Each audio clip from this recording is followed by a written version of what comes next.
வழக்கம் போல என் பொண்டாட்டியை கொஞ்சத்தை விட்டுட்டு மீன் குஞ்சுகளை பார்த்து குதூகலமாயிட்டு இருந்தேன். அப்பன்னு பார்த்து ஒரு வாய்ஸ் கேக்குது. கிளம்பலையா இன்னும் நீங்க?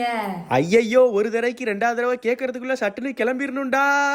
அப்படி எங்க கிளம்புறோம்னா, அவங்க உடுக்கிற உடுப்பு எல்லாம் டைட் ஆயிருச்சு, புதுசா உடுப்பு எடுக்கணும்னு சொல்லியிருந்தாங்க. சோ துணி கடைக்கு துணி எடுக்க வந்திருக்கோம். துணி கடைக்கு துணி எடுக்க வராம பின்ன பாம் வைக்கிறதுக்கு வருவாங்க. என்னைக்குமே இல்லாம லெகின்ஸை கை விட்டுட்டு பட்டியாலா பேண்ட்டுக்கு போறேன்ட்டாங்க. கமெண்ட் செக்ஷன்ல நிறைய பேர் நிறைய கேள்விகள் கேக்குறீங்க. எந்த கேள்விகளுக்குமே நான் ஒழுங்கா பதில் சொல்லி வீடியோ போட மாட்டேங்கிறேன். அதனால எங்க மேல வருத்தம் அடைஞ்சிடாதீங்க. குடும்பத்துல போடுற பிரஷர்னாலதான் பதில் சொல்ல மாட்டேன். அப்புறம் அங்கேயே 2 குட்டி பாப்பாஸ் பார்த்தோம். துணி கடையில வச்ச ரைமிங் காம்படிஷன்ல பார்ட்டிசிபேட் பண்ணி உண்டியல பரிசா வாங்கியிருக்காங்க. இப்படிக்கு துணி கடை ஷாப்பிங் ஓவர். அடடே vlog இன்னும் ஓவர் ஆகல. அதை முடிச்சுட்டு அங்க இருந்து அவங்களுக்கு பெர்ஃபியூம் வாங்க போயாச்சு. புதுசா ஏதாவது பெர்ஃபியூம் ட்ரை பண்ணலாம்னு எல்லா பெர்ஃபியூம் எடுத்து மூந்து பார்த்துட்டு இருந்தாங்க. நானும் அவங்களுக்கு ஹெல்ப் பண்ணலாமேன்னு இது வேணா ட்ரை பண்ணி போறேன்.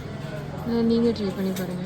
போன தடவை இதே கடையில ஒரு வளையல் பார்த்திருந்தோம். 3 வளையல் நல்லாவும் 1 வளையல் டிஃபெக்டாவும் இருந்துச்சு. சோ 2 மட்டும் கேட்டிருந்தோம், வரமாட்டேன்னு சொல்லிட்டாங்க. இந்த தடவை கடை ஓனர்ட்டே கேட்டு வாங்கிட்டோம். ஒரு வளையல் டிஃபெக்டா இருந்தனால 2 வளையலுக்கு மட்டும் காசை கொடுத்துட்டு 4 வளையலே எடுத்துக்கோங்கன்னு சொல்லிட்டாங்க. நம்ம வீட்டுல பூனைக்குட்டி போட்டுருக்குது, ஞாபகம் இருக்குதுங்களா? அதோட தாய்ப்பால் கொடுத்தாலும் ஒழுங்கா பால் ஊறாதனால இதோட வயிறு எப்பயுமே எம்டியா இருந்த மாதிரியே இருக்குது. சரின்னு பிறந்த பூனைக்கு கொடுக்குற பூனை சாப்பாடையும் வாங்கியாச்சு. ஆல்ரெடி 1.5 நிமிஷம் ஆனதுனால பூனைக்கு ஃபீட் பண்ணி அது சாப்பிட்டுதா சாப்பிடலையான்றதெல்லாம் அடுத்த vlogல கண்டினியூ பண்றேன். அப்புறமா எப்பயுமே கேட்கறதா லைக் பண்ணிட்டு இந்த வீடியோவை தள்ளி விடுங்க. ஒருவேளை நம்ம சேனலுக்கு புதுசா இருந்தா சப்ஸ்கிரைப் பண்ணிக்கோங்க. Welcome to just DG.